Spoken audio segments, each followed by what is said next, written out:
আসসালামু আলাইকুম। আজকে আমরা টাইপ 9 নিয়ে আলোচনা করছি প্রোগ্রামের শর্তের ব্যবহার if, elif and match. Okay, so আমরা প্রথম প্রশ্নে চলে যাব। সো প্রথম প্রশ্নে কি বলা হয়েছে চলো দেখি। প্রথম প্রশ্নে বলা হয়েছে পাইথন প্রোগ্রামের শর্ত সাপেক্ষে কোনো কার্য সম্পাদনার জন্য কোনটি ব্যবহার করা হয়? ইফ, ফর, উইল আর ম্যাচ। আমরা জানি যে পাইথন প্রোগ্রামের শর্ত সাপেক্ষে কোনো কিছু ব্যবহার করার ক্ষেত্রে ইফ ব্যবহার করা হয়। হ্যাঁ, ইফ মানে কি বল, যদি এটা হয় তাহলে এরকম হবে, আর যদি এটা না হয় তাহলে এরকম হবে, এরকম। ওকে, নেক্সট কোয়েশ্চেন হলো প্রোগ্রামে কি অর্থে ইফ স্টেটমেন্ট ব্যবহারের তুলনা করা যায়? আচ্ছা, এটা হচ্ছে যে যদি, এইমাত্র একটু আগে বলে দিলাম যদি, তো অ্যান্সার বলেই দিচ্ছি আগের কোয়েশ্চেনে, অ্যান্সার হবে খ। পরবর্তী প্রশ্নে বলা হয়েছে ইফ স্টেটমেন্টের ব্যবহৃত শর্ত কন্ডিশন কি হতে পারে? লজিক্যাল এক্সপ্রেশন, রিলেশনাল এক্সপ্রেশন, ক ও খ উভয়, ইলজিক্যাল এক্সপ্রেশন। ইফ আমরা লজিক্যাল অ্যান্ড রিলেশনাল এক্সপ্রেশনের ক্ষেত্রে ব্যবহৃত করি, সো ক আর খ উভয়ই হবে। ক খ উভয় কখন হয়? এই যে দেখো এখানে দেওয়া আছে ক আর খ উভয়। সো অ্যান্সার হচ্ছে গ। পরবর্তী প্রশ্ন 149 নম্বর কোশ্চেনে কি বলা হয়েছে? ইফ স্টেটমেন্টে ব্যবহৃত শর্ত কোথায় লেখা হয়? ইফ পরবর্তী, ইফ পূর্ববর্তী, এলস পরবর্তী, এলস পূর্ববর্তী। সো অ্যান্সার হচ্ছে ক, ইফ পরবর্তী। ইফ এর মানে দিয়ে আমি শর্ত লেখার পর পরবর্তী সময়ে এই শর্তটা মানে হচ্ছে প্রযোজ্য হবে আর কি, এটাই বোঝানো হয়েছে। পরবর্তী প্রশ্নে বলা হয়েছে ইফ স্টেটমেন্ট এর পর কি থাকে? ইফ স্টেটমেন্টের পর আমরা সাধারণত কি কি দেখি দেখো তো, অপশনগুলো একটু দেখি। বলা হয়েছে কোলন, সেমিকোলন, হাইফেন, কমা। সাধারণত আমরা এখানে কোলন দেখি। ইফ স্টেটমেন্ট লেখার পর একটা কোলন দেওয়া হয়, সো অ্যান্সার হচ্ছে কোলন। তারপরে ইফ এর মধ্যে দেওয়া শর্তর মান যদি সত্যি হয় তবে কি হবে? তাহলে প্রোগ্রাম থেমে যাবে, পরবর্তী লাইনের বর্ণিত কাজটি সম্পাদিত হবে, প্রোগ্রাম লাইনের কাজগুলো এড়িয়ে যাবে, প্রোগ্রাম আবারও প্রথম থেকে শুরু হবে। শর্ত অনুসারে সে অবভিয়াসলি কাজ করবে, সেই ক্ষেত্রে পরবর্তী লাইনে বর্ণিত কাজ সম্পাদন করবে। সো অ্যান্সার হবে পরবর্তী লাইনের বর্ণিত কাজ সম্পাদিত হবে। পরবর্তী প্রশ্ন, শর্তের মান সত্যি হলে ইফ পরবর্তী লাইনের বর্ণিত কাজগুলো সম্পাদিত হবে, একে ইফ এর মান কি বলে? ইফ এর মান হিসাবে কি বলা হয়? চলো আমরা একটা অপশনগুলো দেখি, তাহলে বুঝতে পারবো। দেখো বলা হয়েছে যে শর্ত যদি সত্যি হয় সেই ক্ষেত্রে বডির মূল অংশ হবে, হেডার হবে, মেইন হবে আর ফুটার হবে। তো সেই ক্ষেত্রে বর্ণিত লাইন অনুসারে সম্পাদিত কাজ ইফের মান হবে হচ্ছে আমাদের বডির যে মূল অংশ, অর্থাৎ যেটা আমি ব্যবহার করছি। ইফ স্টেটমেন্টের পর একটা শর্ত দেওয়া হয়েছে, সেই শর্ত তারপরে যেটা প্রদান করা যায় সেইটা, এইভাবে করে বডির যে মূল অংশ অনুসারে সে ইফের মানগুলো নির্ধারণ করা হবে বা কাজ করবে। ইফের মানকে আমরা বডির মূল অংশ বলে থাকি। আচ্ছা, তারপরে কখন ইফ এর বডিতে প্রোগ্রাম এর নিয়ন্ত্রণ করে? ইফ এর শর্ত মিথ্যা হলে, ইফ এর শর্ত সত্যি হলে, ইফ এর শর্ত না থাকলে, ইফ একাধিক শর্ত থাকলে। যখন নিয়ন্ত্রণ থাকবে না মানে হচ্ছে মানে ইফ এর বডিতে প্রোগ্রাম নিয়ন্ত্রিত হবে যখন সত্যি হবে, আর যখন নিয়ন্ত্রিত হবে না, ঠিক আছে, নিয়ন্ত্রণ করা যাবে না, তার মানে মিথ্যা। ঠিক আছে, মিথ্যা হলে, শর্ত যদি মিথ্যা হয় সেই ক্ষেত্রে নিয়ন্ত্রিত হবে না বা নিয়ন্ত্রণ করা যাবে না। পরবর্তী প্রশ্ন, শর্তের মান যদি মিথ্যা হয় বডির বর্ণিত কাজ সম্পাদিত হবে না, পরবর্তী স্টেটমেন্ট সম্পাদিত হবে, পূর্ববর্তী স্টেটমেন্ট সম্পাদিত হবে। প্রথমত বডির কাজ সম্পাদিত হবে না, দ্বিতীয়ত পরবর্তী স্টেটমেন্ট সম্পাদিত হবে। যেহেতু তথ্যটা মিথ্যা সেই ক্ষেত্রে 1 আর 2 ক অ্যান্সার হবে। পরবর্তী প্রশ্নে কি বলা আছে? পাইথন প্রোগ্রামে কি অর্থে এলস স্টেটমেন্ট ব্যবহার করা হয়? এলস স্টেটমেন্ট সাধারণত আমাদের একটা শর্ত দেওয়ার পর ওই শর্ত ধরো হচ্ছে না, ঠিক আছে, হচ্ছে না, তাহলে এটা যদি না হয় অন্য কিছু হবে, তাহলে অন্যথায় কোথায় আছে? এই যে অন্যথায়, অর্থাৎ যদি ইফ স্টেটমেন্টের সাথে ইফ এলস স্টেটমেন্ট নামে একটা স্টেটমেন্ট রয়েছে, যদি এইটা না হয় তাহলে এটা হবে, তাহলে অন্যথায় এটা হবে। যদি কথাটি সত্যি না হয় তাহলে কথাটা কি হবে? মিথ্যা হবে। অন্যথায় মিথ্যা হবে, তাহলে অন্যথায়। অ্যান্সার হবে ঘ। একটা উদ্দীপক দেওয়া আছে, উদ্দীপকে এটা হচ্ছে আমাদের উদ্দীপকে ইফ কন্ডিশন স্টেটমেন্ট দেওয়া আছে। ইফ দিয়ে যদি সত্যি মানে একটা বলছে যে যদি এটা হয় তাহলে এটা একটা স্টেটমেন্ট, আর যদি না হয় অন্যথায় আর একটা স্টেটমেন্ট দেওয়া আছে। Statement just be below if else. সেই ক্ষেত্রে কি হতে পারে? উদ্দীপক যথাক্রমে প্রশ্নবোধক 1 অ্যান্ড প্রশ্নবোধক 2 দ্বারা কি বোঝানো হয়েছে? ইফ ও এলস স্টেটমেন্ট নাকি কন্ডিশন ও statement, body of if or body of else, কোনোটিই নয়। আচ্ছা, এখানে প্রশ্নবোধক অন এবং প্রশ্নবোধক 2 দ্বারা বোঝানো হয়েছে হলো, এটার অ্যান্সার কি হবে? এটার অ্যান্সার হবে হচ্ছে বডি অফ ইট আর বডি অফ এলস। অর্থাৎ এই স্টেটমেন্ট অনুসারে আমরা ওই যে প্রশ্নবোধক 1 আর প্রশ্নবোধক 2-তে বডি অফ হচ্ছে ইট অ্যান্ড বডি অফ এলস ব্যবহৃত হবে। আচ্ছা, পরবর্তী প্রশ্ন, if dot dot else control ব্যবহৃত শর্তে এক বা একাধিক কি হয়? এটা কি logical expression, relational expression, normal expression? আচ্ছা, ইফ অ্যান্ড এলসের মধ্যে আমরা জানি যে এটা অবশ্যই একটা শর্ত সাপেক্ষে ব্যবহৃত হয়, সেই ক্ষেত্রে এটা হচ্ছে লজিক্যাল এক্সপ্রেশন, যেহেতু শর্ত ব্যবহার করা হচ্ছে লজিক থাকবে, লজিক মানেই তো শর্ত, তাই না? অ্যান্ড রিলেশনাল এক্সপ্রেশন, যদি এটা হয় না হলে এটা হবে, তার মানে কি একটা আরেকটার সাথে সম্পর্ক রয়েছে, তার মানে রিলেশনাল এক্সপ্রেশনও হবে। তা 1 আর 2 উভয়ই হবে, অ্যান্সার হচ্ছে ক। পরবর্তী প্রশ্নে বলা হয়েছে ইফ ডট ডট এলস ব্যবহৃত শর্তের মান সত্য হলে বডি অফ ইফ এর বর্ণিত কাজগুলো সম্পাদিত হবে, বডি অফ এলস এর বর্ণিত কাজগুলো সম্পাদিত হবে, ইফ ও এলস এর বর্ণিত উভয় কাজ সম্পাদিত হবে, কোনো কাজই সম্পাদিত হবে না।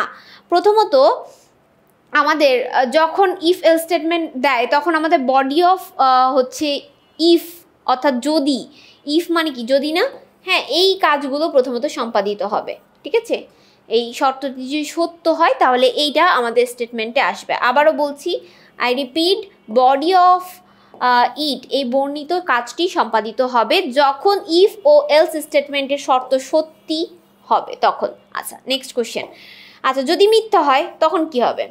যদি ইফ এবং এলস এর ব্যবহৃত শর্তগুলো মিথ্যা হয় সেই ক্ষেত্রে আমাদের তখন এলস স্টেটমেন্টটা বসবে, বডি অফ এলস বর্ণিত কাজটি সম্পাদিত হবে, ঠিক আছে? যদি সত্যি হয় তখন ইফ বর্ণিত কাজ সম্পাদিত হবে, যদি মিথ্যা হয় তখন এলস বর্ণিত কাজটি সম্পাদিত হবে।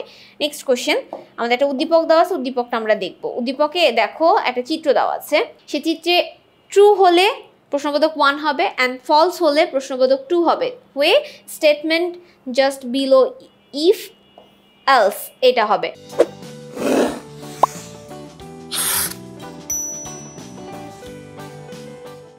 সো 160 নম্বর কোশ্চেনে কি বলা হয়েছে চলো দেখি। চিত্রের যথাক্রমে প্রশ্নবোধক 1 এবং প্রশ্নবোধক 2 এর স্থলে কি বসবে? আমরা একটু আগেই দেখে আসছি প্রশ্নবোধক 1 অ্যান্ড প্রশ্নবোধক 2 এর স্থলে কি হবে, চলো আমরা একটু দেখি। এই যে প্রশ্নবোধক 1 অ্যান্ড প্রশ্নবোধক 2 এর একটু দেখি। এই যে প্রশ্নবোধক 1 এবং প্রশ্নবোধক 2 এর স্থলে আমরা সবসময় যখন ট্রু অ্যান্ড ফলস এর স্টেটমেন্ট দিব তখন আমরা body of it and body of if and body of else এই স্টেটমেন্টটা সবসময় প্রশ্নবোধক 1 অ্যান্ড প্রশ্নবোধক 2 এ বসে। তাহলে অ্যান্সার কি হবে? অ্যান্সার হচ্ছে ক। পরবর্তী প্রশ্নে চলে যাব।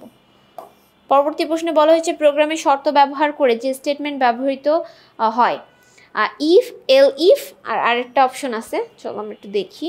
আরেকটা আছে হচ্ছে এলস, ঠিক আছে?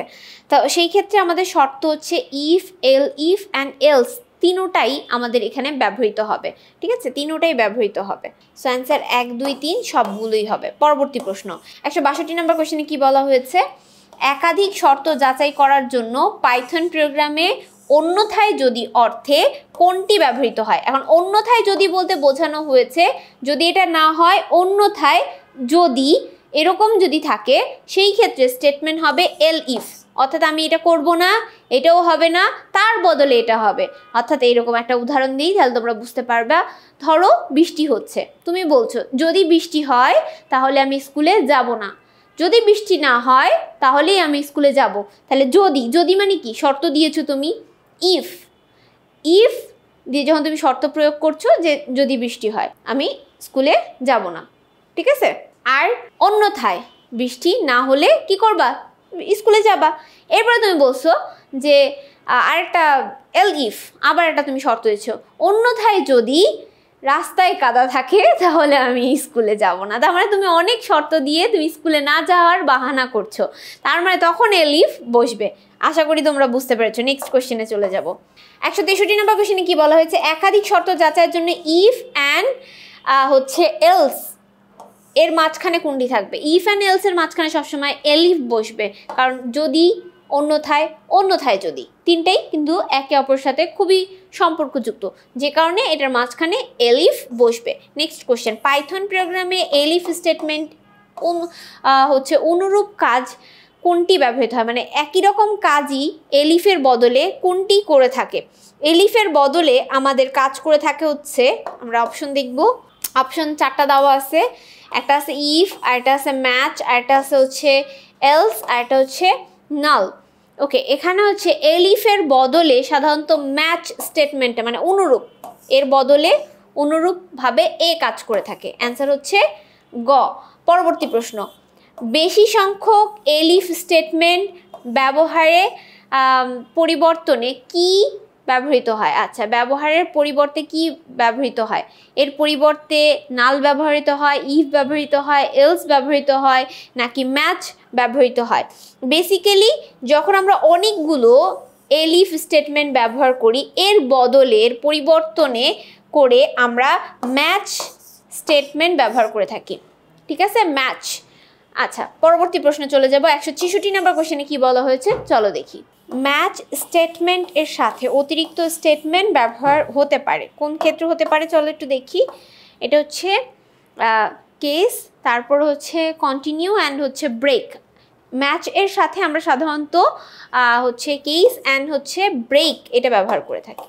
অ্যান্সার হচ্ছে খ। পরবর্তী প্রশ্নে কি বলা হয়েছে দেখো, এলিফ স্টেটমেন্ট উপযুক্ত স্টেটমেন্ট নির্ধারণ বা নির্বাচন করা হয় গাণিতিক অপারেশন এর উপর ভিত্তি করে, কন্ডিশনাল এক্সপ্রেশনের উপর ভিত্তি করে, রিলেশন এক্সপ্রেশনের উপর ভিত্তি করে।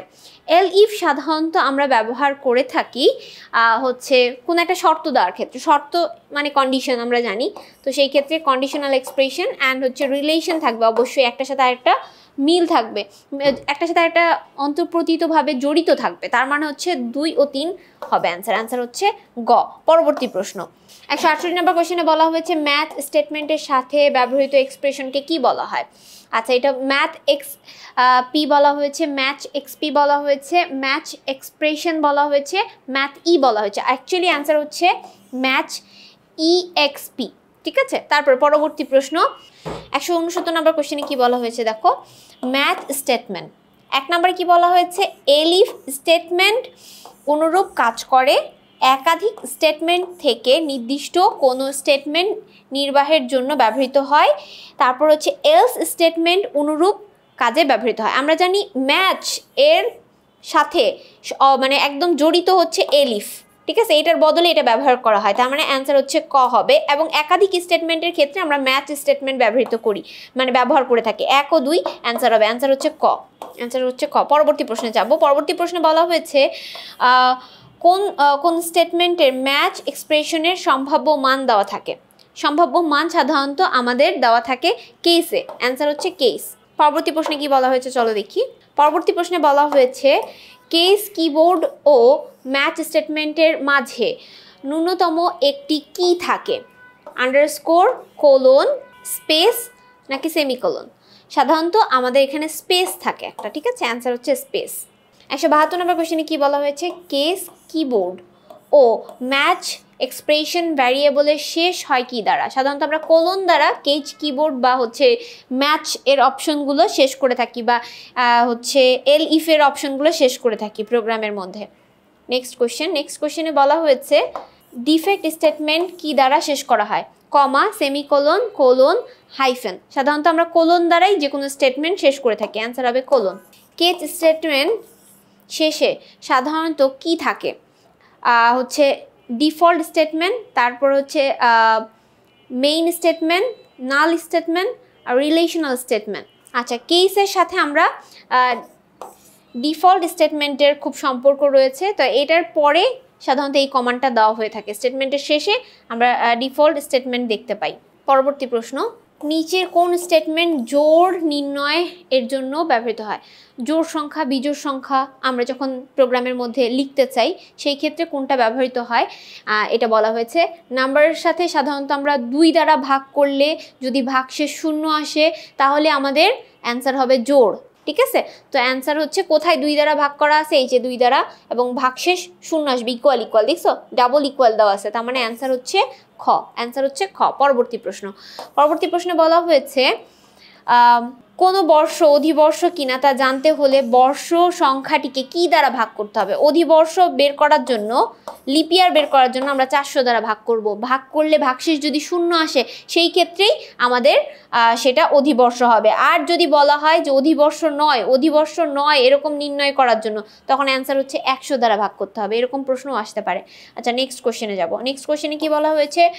দৈর্ঘ্যকে ফুট থেকে মিটারে রূপান্তরের ক্ষেত্রে দৈর্ঘ্যের মান ও 3.28 এর মধ্যে কোন অপশনটি হতে হবে? যোগ, গুণ, ভাগ, মূলধন। আচ্ছা, যখন আমি দৈর্ঘ্যকে ফুট থেকে মিটারে রূপান্তর করব, দৈর্ঘ্যের মান সাধারণত আমরা ভাগ করে বের করব। ভাগের অপারেটর আছে না আমাদের ডিভিশনের, সেই ডিভিশনের অপারেটরটা দিয়ে আমি ভাগ করে নির্ণয় করব এবং সেইখানে অ্যান্সার হচ্ছে ভাগ। ঠিক আছে, এখানে অ্যান্সার হচ্ছে ভাগের অপারেটর হবে। যে দশমিক যে বের করছি সেটা আমি ভাগ দিয়ে বের করব। আচ্ছা, নেক্সট কোশ্চেন বলা হয়েছে এলিফ স্টেটমেন্টে একাধিক শর্ত দেওয়া যায় আমরা জানি, তাই না? এই এলিফ একাধিক শর্ত দেওয়ার জন্য ব্যবহৃত কিওয়ার্ড কি? And, or not. Obviously not হবে না, আমরা সবাই জানি অ্যান্ড, অর, বাট এগুলো ব্যবহার করা হয় এলিফে। তোমরা বইয়ের মধ্যে দেখবে একটা লাইনে লেখা আছে এলিফ স্টেটমেন্টের জন্য একাধিক শর্ত দেওয়ার জন্য যেই কিওয়ার্ডগুলো ব্যবহার করা যায়, এরকম করে একটা লাইনে সুন্দর করে কি কি দিয়ে আমি একাধিক শর্ত দিতে পারি তা এখানে আলোচনা করা আছে। ওকে, এখানে আলোচনা করা আছে। অ্যান্সার হচ্ছে ক। আশা করি তোমরা এই পর্বটি বুঝতে পেরেছো। পরবর্তী পর্বে আবারও দেখা হচ্ছে। আসসালামু আলাইকুম ওয়া রাহমাতুল্লাহি ওয়া বারাকাতুহু।